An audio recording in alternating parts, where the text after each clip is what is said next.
السلام عليكم سودوات صاحب بيال waxaad ku sadawaataan cashar kale aad u xiiso badan kuna saabsan hooyadu waa runaantii waa shakhsi aad qaali ugu ah qof waliba oo adduunkan dul saaran Allah u xafido qof walba hooyadiis ay u nooshahay qof waliba hooyadiis ay geeriyotay oo Allah subhanahu wa ta'ala uu ka jeclaadayna rabbiha u naxariisto dhamaanteena aynu u wada ducayno hooyooyinkeena meel walba adduunka ay ka joogaan insha Allah hadaba casharkan waxa uu ku saabsan yahay hooyadeena qiimaha badan topic about mothers.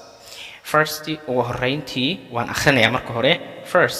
I'm very pleased to talk about mothers.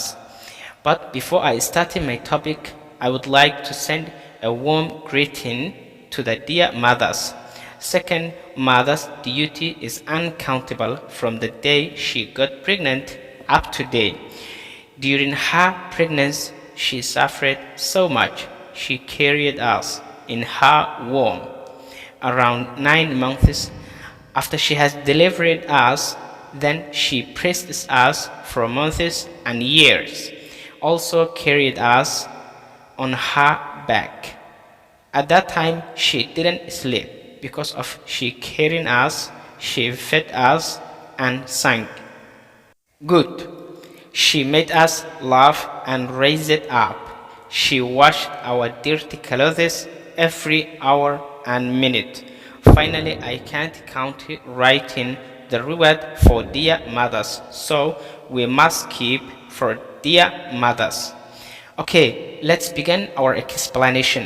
waxaynu hadda u guda galaynaa sharaxadeena soo dhawaada saaxiibayaal wahagaag topic about mothers. First, ugu horeyn, I am very pleased aad baan ugu faraxsanahay to talk about inaan ka hadlo mothers hooyooyinka.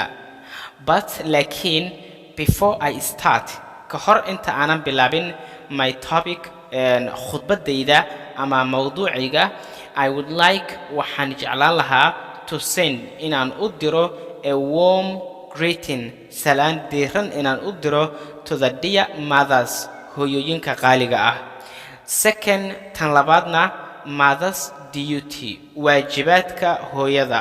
Mother's duty waxaa la yiraahdaa qofka shaygu inuu qabta laga rabo. Hadaba waxaabihii waajibka ku ahaa markii inagu aynu u baahnayn oo aynu aadka u yaryarayn waajibaadkoodii. Marka mother's duty waajibaadka hooyada is uncountable waa mid aan la xisaabin karin.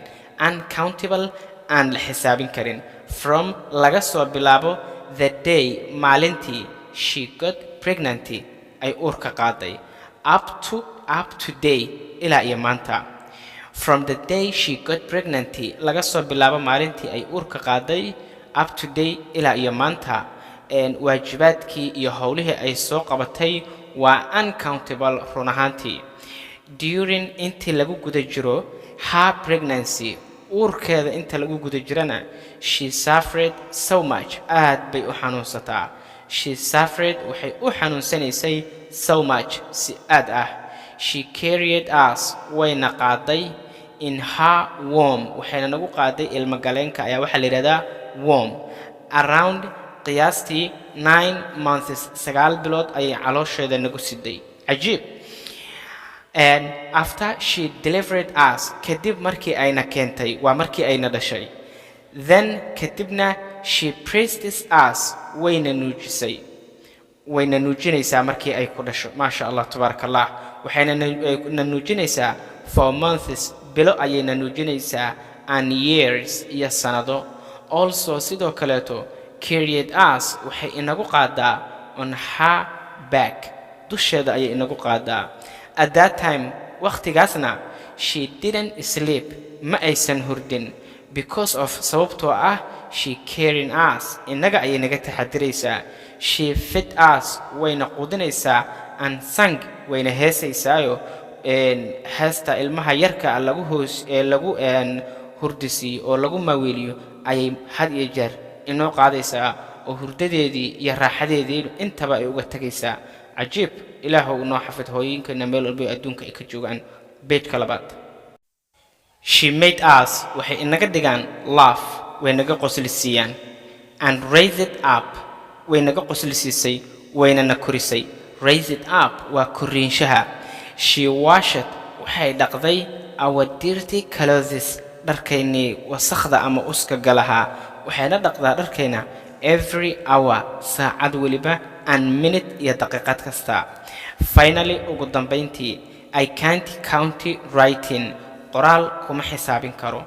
I can't count kuma xisaabin karo writing qoraal kuma xisaabin karo the reward abaalmarinta for dear mothers hooyooyinka qaaliga ah. So we must keep wa inaynu ilaalinaa for dear mothers hooyooyinka